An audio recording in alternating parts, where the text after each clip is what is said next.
May God's blessings be upon us today as we reflect on the readings.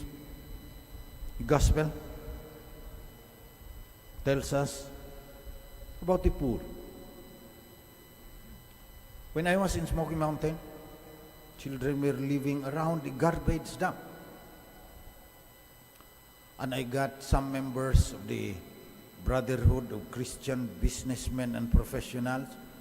They brought in buses, brought the kids, 200, 300 with them, to Ayala, Alabang. May mga Ferris wheel noon yan dyan eh. Then, they brought them to a fast food house. Then they noticed many of the kids carefully cut their hamburgers in half. And then those rich guys said, what are you doing? Said, I have brothers and sisters in Smoky Mountain. I'll bring this home to them. It was very touching for all those living in Ayala, Alabang. But that's what I noticed also.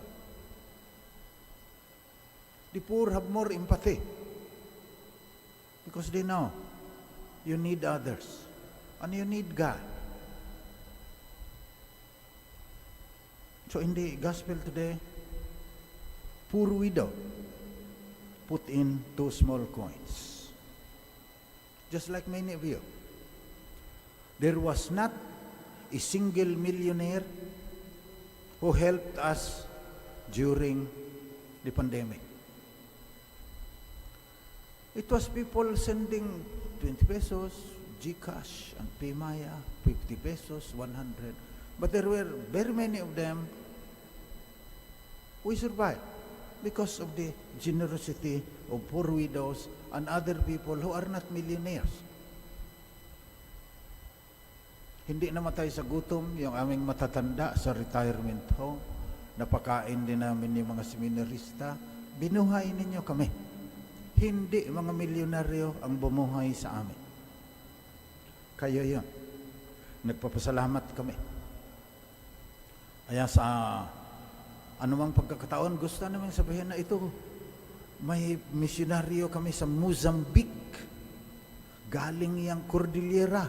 Nag-SBD, doon pinadala, maligaya doon. Sinusuportahan ninyo yan.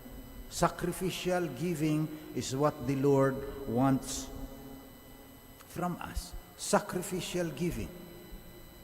Ngayon, marami na naman sa mga subdivision, titignan niyo aparador nila, may luma silang damit na ilang taon na nilang hindi nagamit, papadala sa mga urban poor yan. Hindi yan sacrificial giving. Give till it hurts of your time, talent, treasure, and God will see your heart. I tell you truly, this poor widow put in more than all the rest. For those others have all made offerings from their surplus wealth, but she, from her poverty, has offered her whole livelihood. Mabuti pa ito. Nagbigay from their surplus wealth. Maraming mayaman, not giving anything. Mas kuripot pa sila kaysa yung mga nasa. So, let us pray today. I would also like us to pray na mahirap tayo, bibigay tayo. Pero sana, yung atin ring bigay, lalakihan. Pag marami tayo, kailangan strategic. Let us pray to the Lord today that our interventions will make a significant difference. Dahil napakalaki na ng problema natin ngayon sa ating bansa. What will our faith, how can our faith make a difference?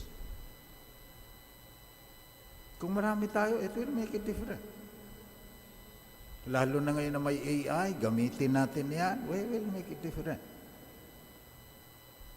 Especially, I would like to ask for your prayers. Some of the best minds in the country, their talents, galing sa artificial intelligence. We will help the teachers through artificial intelligence to craft lesson plans that will engage the young. Madaling maboard yung mga bata ngayon kasi nakadukwang sa kanilang mga cellphone. Hours. Tapos, anxiety and depression.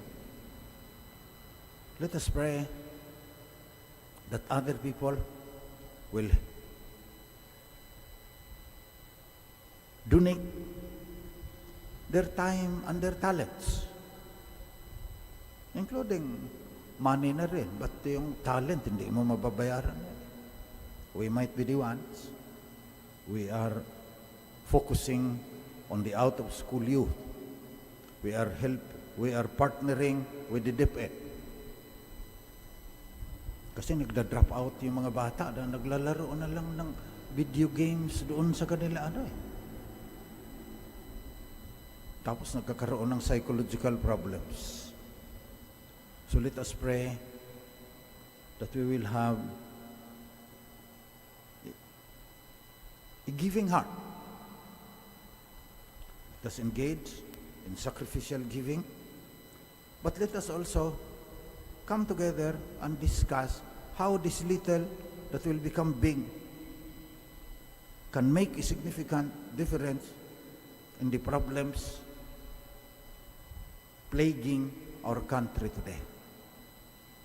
The education system is in crisis. Our kids do not know how to read. Pero ginagamitan namin ng AI, gumagaling yung mga bata May chatbot kami, ginagawan pa ng 3D avatar, kiklik ng bata, reading. May papabasa ang AI. Makina na ito, algorithms na ito. Tapos tatanungin yung bata, saan ang subject dyan? Saan ang predicate dyan? Bakit ganito yung adverb dyan? Sasagot ng mga bata, pag mali, sasabihan siya ng chatbot. Mali yan. Basahin mo ulit ito. Ito na naman, parang pumunta ka ng YouTube, uutusan ng artificial intelligence. So kung dyan, ang ating hindi lang treasure, time and talent, magkaisa tayo, tutulungan natin ang mga teachers at saka yung mga magulang, ayusin nyo rin yung inyong mga anak. Huwag puro teachers ang i-blame natin. That is what we pray today. As we remember, poor widow, giving in 2 coins, but made Jesus very happy because she, from her poverty, has offered her whole livelihood. And as we pray for a giving heart, let us pray for all those people who support us. They are not millionaires. They're having a hard time.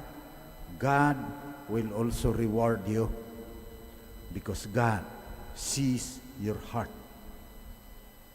That even if you're having a hard time, you offer out of love for Him your time, talent, and treasure to help, especially the lost, the last, and the least.